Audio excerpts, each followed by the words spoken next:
here, the Frugal Crafter. I just had to look at my camera because like I went to hit the button, but then it went boop boop boop boop. I think I hit it twice. Anyway, it's Sat Chat time. As always, a very random, a random introduction to this weekly chit chat hangout Saturday breakfast time video that I do every week. How are you? I hope you're having a good week. It is, oh, what is it? The 20, it's gonna be, is it? Today's a, oh, it's the 31st. Seriously? No. Is it? Is it? My computer says it's the 30th. And it is Friday, 4:46 when I'm recording this. I always record my Sat Chats on Friday because I am not up early enough to be coherent at 7 by 7 a.m.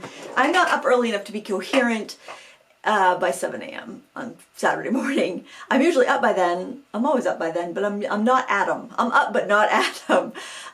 So this has been a pretty interesting month. It's World Watercolor Month, and so we got one day left. What I was thinking that. Oh, I'm so confused. Yeah. Okay, so today is the last day of World Watercolor Month. Oh my gosh, guys, I am so confused.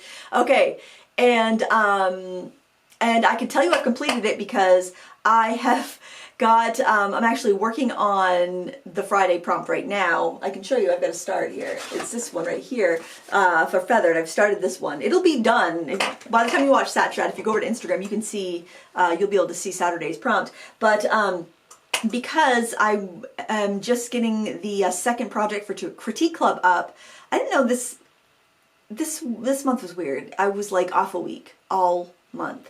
So my second Critique Club project is up today in Critique Clubs by the skin of my teeth here, last day of the month, and then I'll have a new prompt going up on Critique Club tomorrow. That's LindsayWeirich.teachable.com. I don't even know my website.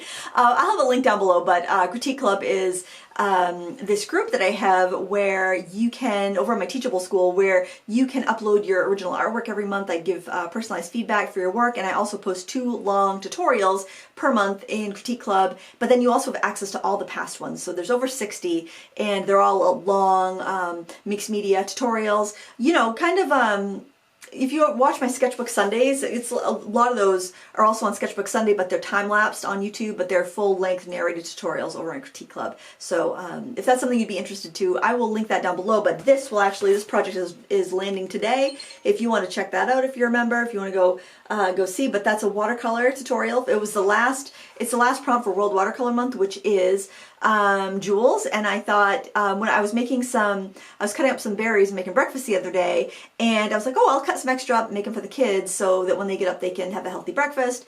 And I was putting them in those little jam jars, and they were so pretty, so I took a picture. I'm like, oh, they look like jewels. And then jewels was one of the prompts for World Watercolor Month. I'm like, perfect. So that's today's prompt. The last day of World Watercolor Month is jewels. And I think that's really sweet. Just a little thing of berries. I don't know. I've been doing a lot of that lately for World Watercolor Month, is just kind of like snapping pictures of things that inspire me and using that for one of my prompts, which is good because I can kind of heavily rely on like stock photography for reference photos, and I'm trying to get away from that a little bit more. Also using my imagination and setting my own still lifes and all that jazz. Which I did one that I really like. It was of the prompt was jittery, and so I did like coffee, caffeine pills, dark chocolate. I partake of 2 of these things. Can you guess which 2? I definitely don't take the caffeine pills. I'd probably be bouncing off the walls. But that's not much of a guess, is it? Oh, I'm kind of out of sorts today. I'm not going to lie. I'm kind of out of sorts. We all have days like that, right? This month has been busy. Yesterday we went to Sandy Point. I did some package. Show you what I painted actually, because the World Watercolor Month prompt was carefree, and I thought, well, what's more carefree than a day at the beach, especially in Maine because we have such a short summer. And so I knew Jason and Lila were planning on taking the dog to Sandy Point. I'm like, oh, I'd love to go. So and I didn't. I thought it was going to rain today. So I'm like, yeah, definitely. And it did kind of on and off, and it poured last night. But I just did this did the scene. I don't know if it's going to really show that well with that blaring light. But you get these ridges of just like seaweed and junk, like dead crabs and stuff like that, and seaweed that just kind of wash up when the tide goes in and out. And so I thought that was kind of neat, and I just kind of sat on a blanket and painted, and it was delightful. It was nice. And then I had to remember to clean my palette and brushes and let it dry because I didn't bring any water and my portable painter, and so I use a seawater, which seawater is actually kind of fun. It doesn't really show on this paper, but if you're doing really wet washes and you're using seawater, you can get some really interesting granulation effects on like a heavily sized watercolor paper. This isn't. This is just I really like this book. It's Stillman and Byrne beta series mixed media sketchbook, and it's great. I'll be really excited when I finish this book. I've been using it for a couple of years in my travel bag, so it pretty much only gets used in the summer when I'm out and about.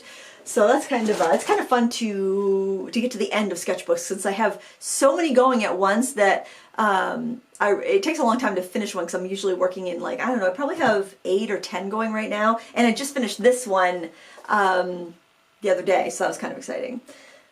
It's always a good feeling. I'll do a sketchbook, not really a sketchbook flip through, but I'll do a wrap up of World Watercolor Month. I'll just gather up all the sketchbooks I worked in. I probably worked in like 5 sketchbooks for World Watercolor Month. Yeah, I think I did 5. So I'll have to bookmark them or something and just kind of show you those pages, because when I do finish a sketchbook, I do want to do a flip through, because it's kind of fun. It's neat because mine will span a couple of years because I'll be using a couple at a time. And it's always kind of cool to see what I was interested in these days. It's like having like a snapshot of a day in your life every few months. It's kind of weird. And then I'll have ones that I completely forget about, that I start and I completely forget about, and then I find when I'm cleaning, it's like, oh yeah, and then like it's like stuff from like 6 years ago in there, and then it's like to present. It's just kind of interesting. I'm actually, okay, so I'm out of sorts. I'm a little out of sorts. I'm wearing yellow. I never wear yellow, but I was going through the Goodwill bag. Oh, I'm very frugal. So my daughter Maisie wears a lot of yellow, and she had just gone through her closet and was getting rid of stuff to go to Goodwill. And I'm like, well, let me see what you're getting rid of before we send it out. And I also like to go through, and if there's like stuff that's stained, I just pull it out and I'll like cut it up for rags and whatnot, because I know they can't use that. Actually, they do. The Goodwill does make rag bags. They sell they sell like clothes that they can't resell till the rag market. But anyway, so I was going through that, and I found this yellow shirt. I'm like, I never wear yellow. I think I'll give yellow a whirl. We'll see how that goes. So yeah, yeah. I don't know if I want to know how I look in yellow. I'm not feeling up to criticism right now. So yeah, I posted in World Watercolor Month one day. It was last Saturday. The prompt was, I think it was textured or something. I think it was textured or maybe worn. Anyway, so I took a picture of this bit of chain link fence right here when I was walking. Let me put it in front of my face. When I was walking the dog, and because I take her down to the ball field, and we, I'll bring a ball and let her or a frisbee and let her run, and I'll walk laps around the ball field while she's doing her thing, and it's great. And there's a few gates on the ball field. It's enclosed pretty much. And so I took a picture of the kind of the rusty chain lock area, and I did that was my topic. That was my subject for World Watercolor Month that day, last Saturday. And I got a lot of people asking, did you film it? Is there going to be a tutorial? I hope there's a tutorial. And like, without me asking, would you like a tutorial? Because I always expect to get yeses if I ask, would you like a tutorial? People will say, oh yeah, sure, why not? People will rarely say no, because if they're not interested in a tutorial, they just won't respond. And but I didn't even ask because I didn't film it, so I wasn't planning on doing a tutorial. But like several people asked for a tutorial, so I'm like, well, I could do a tutorial on painting rust. And so I filmed one, and I wanted it to be really in depth, kind of almost like a class, like a lesson in a class, or like a critique club type lesson. So I wanted to go really in depth, from sketching out the thing to doing the first washes to, working wet and wet for certain effects, to working wet on dry for certain effects, to doing dry on dry, to, you know, touching up texture and colored pencil and all of that. And the video was like an hour and 4 minutes long. So I was a little disappointed with how long it ended up being, but I didn't want to cut anything out because I wanted it to be like a paint-along. Like you grab your supplies and you sit down, you start the video, pause when you need to, but like I wanted it to be a paint-along workshop so you could learn all the things. And I'm happy with the way it came out, and I got really good feedback from the people that watched it. However, it didn't get very many views, and I'm a little discouraged because then I started thinking, well, let me look back. What's getting views right now? So I looked back at my last videos that I've put out over the last month, and guess what the #1 performing video is? So just don't look at my channel, pause the video, type in the comments, what do you think is my best performing video that I've released over the last month? Just pause the video, put your prediction, and then you can come back. Okay, so you've made your prediction. Hopefully you didn't cheat and look back there. So were you surprised? Well, I'll tell you what my most best performing video is that I've put up in the last month. It's the video when I opened a box. I opened a box. What did I do? What was my artistic contribution to the world in this video? My box cutting skills, apparently, because opening a box of budget pencils, it was an unboxing. There was no skill. There was no information because I hadn't used the pencils, so there was no information. There was just me opening the box of a product to share. That's the #1 video on my channel. It was not a tutorial. It was not. It wasn't anything that took any planning. It was me, UPS guy. Here's a box. Me. I'll take that box. Turn on camera, open box. That was that video. That was my most well-performing video on YouTube over the last month. And I'm like, what? Why? I don't understand it. I just don't. And then I'm thinking, why am I bothering? Why am I making tutorials? That is not what people want. People want to see me open boxes. I don't get it. It's frustrating. So I was feeling a little like just out of sorts and and just frustrated. But oh well. You know, what are you going to do? I can't tell people what to like. I don't know what people like clearly, but it was just one of those kind of like, you know, just, you know, do you ever have those moments where you're just like, why? What is life? What am I doing? You know, I don't want to whine. You know, I'm like, you are not Lindsay, do not do a sat chat and start whining because you're going to bring everyone down. Nobody wants that. They want you to open a box. You have a box? I have no box to open, friends. I am so sorry. I should have saved a box. Did I have any boxes this week? Oh, I did. I did actually. And I'll let you know what was in that box. Did I film an unboxing? No, because I'm a moron who doesn't know what YouTube likes. But I'll tell you what was in the box. And you know, the thing is, when I take a chance on something that might be a little sketchy on Amazon, not that it's sketchy, but when I take a chance and I buy something that I don't know if it's going to be any good, I don't really want to do an unboxing. I don't want to film the opening it up because I'm like, what if this is junk? And plus, like, I'm going to keep track. By the time I open a product and use it, it could be a month before I actually film the video on it because it takes a while to make sure something is worth mentioning. Like the Rosa watercolors, that actually was fairly quick because I was really excited to use them and it was only a set of 12, so it was pretty easy to get through. And I'm glad I told you about those last weekend on Sat Chat because by the time the review video went up, and the review video did well too. Review videos do very well on YouTube. Unboxings and reviews. It's so strange, but not, and hauls do very well, but not tutorials. It's so bizarre. And then sometimes I'll have people like leave a comment like, I'm so glad you're doing tutorials again. It's like, I've been doing tutorials. Where have you been? You know, so I don't know if it's that they're just not getting shown or if people just are like passing them by. I don't know. Okay, I'm done whining about that. For goodness sake, Lindsay, pull yourself together. Oh, I'm wearing a different color. It's a different style. It's a very baggy, long sleeve, boat neck, U-neck. I don't know. It's probably just worn out because it's old. But boy, it held its color well. Anyway, where was I? Oh, so the Rosa watercolors. Those that was a popular video. They're great watercolors. They've sold out and the prices have been jacked up. So I'm so glad that you guys got them last week cheaper if you wanted them. And if you didn't want them and you didn't buy them, that's totally awesome too. I'm going to tell you something that I'm going to review in a week or two, well, maybe a couple weeks, just in case you want to keep your eyes out for them, because I wonder, often I'll buy something and the price will go down after I buy it. But anyway, I was really curious about these for about a month. I've been seeing these watercolors. It's a set of 24, and this is what the tube looks like. I'm just gonna do a beauty guru thing here. YouTube likes beauty gurus, but sadly, I don't fit the demographic. I don't have the skills to be a beauty guru, or the attributes. But these, I was seeing these advertised. It was a set of 24, and the outside packaging looks very childish, and it looks like it's something for children, right? So I'm like, I don't know, but they were a little kind of expensive for a budget watercolor. They're $30, and I was like, yeah, I don't want to spend $30 if it's junk. But then again, it's like the tubes are 15 milliliters. I've never seen a budget watercolor that's 15 milliliters.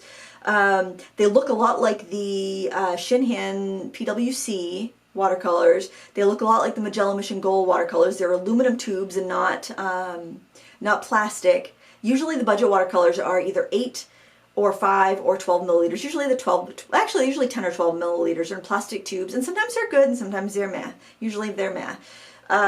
So anyways, curiosity got the best of me, and there was a $5 coupon. I was looking at my phone and there was a $5 coupon on these, so I got it for 25, and I was like, I'm gonna take a chance.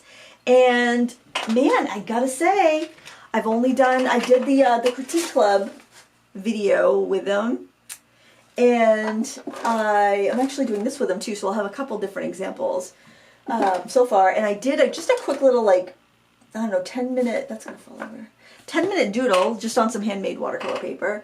I don't know if that really shows you anything. I just like, they had nice flow, they just were pretty, they're pretty. And this is the Swash. And they're pretty transparent. They've got pigment information and everything. Anyway, I will link those down below if you're curious about them. There's also a pan set, which is, I'm just really trying to find something wrong with them, so I don't want to go buy the pan set too, because this is getting out of control. I feel like I need an intervention. Oh my word, let me tell you something else. I need an intervention. Let me tell you, last weekend, so I'm on my phone, chatting with you guys in Sat Chat, 'cause I always do that Saturdays. I make myself a cup of tea, and I have like several cups of tea on Saturdays usually, and I just chill out. I sit outside on the deck or on the couch, and I chit chat in the comments. So like most of the day on Saturday, I'm popping in and out of the context because I love to chit chat in the Sat Chat comments because you guys are so funny, and it's so nice to catch up. So anyway, I am on my phone chatting with you guys, and I get a text from my daughter Lila, who works at a local thrift shop, which is it's a really cool concept. It's a woman-owned business. It is an independent place, and they donate 10% of all the sales to charity, and people can pick the charity that they want. Either if they're making a large donation, then they can say what they want the profits to go to, what charity they want them to go to, or they have a list of like 30 different nonprofits you can designate part of your sale to go to. So it's really cool. And anyway, so Lila texts me, she's like, Mom, this big like donation of, what she called them, sizzle cutter routers or something like that came in. So I'm like, does she mean Sizzix dies? I'm like, send me a pic. So she sent me a pic, and I'm telling you what, there were like tubs, 3 big tubs of thick Sizzix Sizzix dies. And then there was like a red case that had, do you remember Sizzlets? Like they would have the full alphabets in these long skinny cases. So there were 4 of those. There were 3 were alphabets, and 1 was just like completely full of just independent images. I knew I didn't want those because I have an electronic cutter and I can cut all the thin materials I want with that, but I was interested in the thick die. So I went in and took a look. And there were a few that I liked, but I told myself when I'm driving there, I'm like, Lindsay, do not buy these unless you like unless there are at least 20 you would pay full price for. That's what I told myself, the thick dies. And so, or you'd pay, I say if there's 20 you'd pay $5 for it, then it'd be worth it. Because she was asking, the owner of the shop was asking $95 for the whole lot of it. And I mean, just the Sizzlets, if you wanted them, I mean, that's $600 right there. Just because those used to be $150 an alphabet. Anyway, I didn't want those. I was just curious about the thick dies. So I went and I looked, and I counted about 15 that I would pay $5 for. I'm like, but then I have to find something to do with all the other ones. I'd have to rehome them or whatever. But I knew, because I have hoarding tendencies, if something comes into my possession, then I will want to hang on to it, because I'll know it can be used for something, because I've got that crafty hoarding gene that if it can be used for something, I have a hard time parting with it. So I looked, found about 15. I'm like, I said, if you guys decide to sell these individually, let me know. I would love to come down and buy a few, but there's so many that I already have, or there's just too many that there's just too many that I wouldn't have a use for. So I felt good because I left and I didn't buy any. There were a few I was like, oh, I wish they sold them individually, because there was a Rolodex card one. There was a couple other ones that were like three-dimensional flowers and stuff like that I knew I would like, because I could cut out so many at once with those thick dies. I've actually already used them already. I'll do a haul of them probably in like 2 weeks, because I'm gonna make some projects with them before I film the haul, because you guys will want to run me out of town, because I mean I can't be hauling stuff and not using it. Although YouTube loves haul videos, so I should just do nothing but hauls. That's my channel, nothing but hauls. Nothing but opening boxes and hauls, friends. That's the new Frugal Crafter channel. Oh man. But anyway, so I get so Allie comes home from work, and I actually decided to sell them individually. So I went down the next morning and ironically, as I was going back to buy them individually, they were $3 a piece for a thick Sizzix die. I'm like, oh, that's great. I ended up getting 16. So, and there would have been more that I probably would have bought. So I probably would have been better off just to buy the whole thing, but I just didn't want to have to deal with all of that. I knew I was going to feel bad about consuming all of that, and I was very happy with what I picked out, because I only picked out the very selective ones, like things I probably would have bought either full price or with a coupon, one at a time at a craft store. So I felt really good about what I got, and the things that I've played with already are wonderful. So I will do a haul on that, so you can look forward to that. I'm sure YouTube will show it to you, because they love to share hauls with viewers. Of course, but I'm also, the other thing that I'm doing with that is that I'm going to show alternatives, because these things are going to be older and you probably won't be able to buy them anymore. So I don't want people to be bummed out that that I'm showing them how to do something and they can't buy the products anymore. But I also don't want to be taking part in this fast fashion stamping crafting industry where like everything comes out every month, something new. You can't use something that's a month old. I'm so over that. I never was into that really, but a lot of people just, I mean, there's a constant churn. They buy, they use it once and get rid of it, or they buy it and hoard it and never use it and feel bad about it and then get rid of everything and never touch their crafting again because they feel embarrassed about that. And I'm just not here for that, even though that would probably be much better for my channel to show really modern stuff and new stuff all the time and unbox it and haul it and all of that. I just can't. I just can't. I don't have it in me. But anyway, that's a random story, but I thought you'd be proud of me for not buying, for not spending $95 on a crap ton of dies instead of spending $50 on 16 that I really liked. But still I think it's a heck of a deal, and I've already been playing with them, and I'd say I've gotten at least $20 worth of fun out of them already, and I've just had them in my possession for a week, so that's good. Oh, free class coming up on Michael's August 26th, 12 p.m. Central Time. So that's 12 p.m. Central Time. Is that 1 p.m. Eastern Time? I don't know. I'm going to put a link to it. I have it open on my computer right now. We're going to do this. It's free, and it'll be taught live via Zoom, so you can hang out with me live on August 26th, and you can sign up for the class, and you'll get a reminder and a Zoom link to join. And it'll be great to sign up for the class, even if it's great if you can sign up for the class and check into the class live. I'm hoping that I'll get more of these opportunities to teach for Michaels and Derwent. It's a great opportunity. I love it. They're awesome people, and you guys signing up for that class, it shows interest in having me as an instructor, and you guys showing up for the live class also increases their chance of hiring me back. And then if they do, then there's more free classes for you, which share the love, right? And I think also they want to get people into those live classes because, as we know, the YouTube algorithm does not promote the recorded classes. So they take the Zoom class and they put it up on their YouTube channel. So anytime there's been a Michael's class, it's on their YouTube channel for free, like the next day or a couple days later.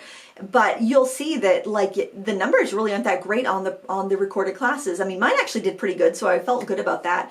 But like comparatively, but definitely, I think they're trying to bring people in live and I think that's why you see a lot of live streaming, especially with tutorials on YouTube, is because it's just the algorithm will give that a little bit more of a boost, and if you can engage people in a live setting, it's just more beneficial, I guess, for the students and for the for the hosts. But anyway, that's coming up. I'm looking forward to that. I really enjoyed doing the orchid last time with them, and that's up on their YouTube channel if you want to check that out. It's a good opportunity, and in this crazy unpredictable, unreliable world of online art teaching, I'll take any sort of stability that I can get. Oh, here's something that's not art related, but I thought was just really amazing. This week I was watching the news it was actually local news, but it's a nationwide story.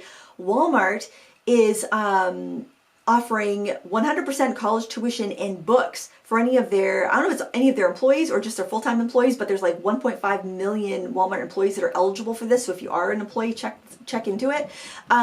They're paying 100% of college tuition and books for, there's like 9 different colleges they've partnered with. Of course, they're online colleges, or you have to do the online programs because you're working while you're doing this. But that's amazing. You know, I don't know if it's the same in all the country, but in Maine anyway, in our local Walmarts, your starting pay is like $16 or $17 an hour, and then free college on top of it. I do have a relative that works there that has been doing their college program. It used to be like $1 a week. You'd pay $1 a week out of your paycheck, and you could take 2 courses a semester. But this is an even more generous program they've got going, and it's like, oh my word.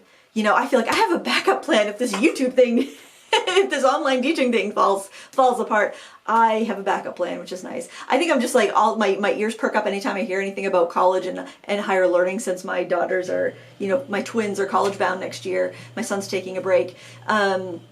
He just graduated high school and he has no interest in any sort of schooling right now, which I can understand. After 2 years of, you know, quarantine schooling, I would have no interest either. So I can totally respect that. I don't think there's anything wrong with taking gap years anyway, because so many people go and drop out, and pretty much everyone I went to college with, I don't know if anybody I went to college with is working in the industry. I went to I have a communications degree. I guess in some weird part I am kind of using my degree, but it's nothing you really needed to go to college for. I worked as a radio announcer for a few years before I went to my passion, which was art, but it was such a risky thing to go to college for, and my parents who were footing the bill were definitely not down for that. So I went a more safe route. And yeah, pretty much everyone I went to school with is working in jobs that they didn't need a degree for and not related at all to the communications industry. My husband went to the same college I did, but he went like 5 years earlier, and there was a lot of Clinton era deregulation in the communications industry between when he went and when I went. So, I mean, I like got in by the skin of my teeth getting any work, I think, in radio, because things just went downhill so fast. There was no future in it. I could tell this is not the job you want if you're trying to raise a family, or if you even want to support yourself beyond like a baseline. I don't know. It was like, I don't know. Back then, minimum wage was like $4.80, and like your average pay in radio was like $5.50. It was crazy. But anyway, which I guess, I don't know. It didn't seem like much back in the 90s, and it certainly wouldn't cut it today. But anyway, I thought that was interesting. I thought that was, when I see a company do a good thing, I like to bring it to light, because we only hear the bad stories, and that's going to get them workers, and you know, it's good for workers, and I want people to have good lives, and I want people to have opportunities, and I think that gives people an opportunity. So I'm letting you guys know about that. If you work at Walmart, take advantage of it. If you're interested, and I think their goal ultimately is to retain some of those employees and promote them up. And what's wrong with that? Nothing's wrong with that. I mean, I'm all for following your passions, but I can also tell you that there is a dark side to following your passions, and there is a lack of security that is the price that you pay for that. And it can be great, but not everyone's cut out for it, and sometimes I doubt that I that I am, but we're hanging in there. I hope you're hanging in there too. I hope you're having a great week. And that's all from me for today. By the way, we have to buy a new oven, because the Element, there's way more wrong with the oven that we have than the oven. There were like crazy frayed blackened wires. Jason looked into it today when he went to replace the Element, and yeah, we got a new oven to piggyback on last week's Sat Chat. Anyway, that's all I have. My camera's about to shut off. Have a wonderful weekend, and we'll see you in the comments. Happy crafting. Bye.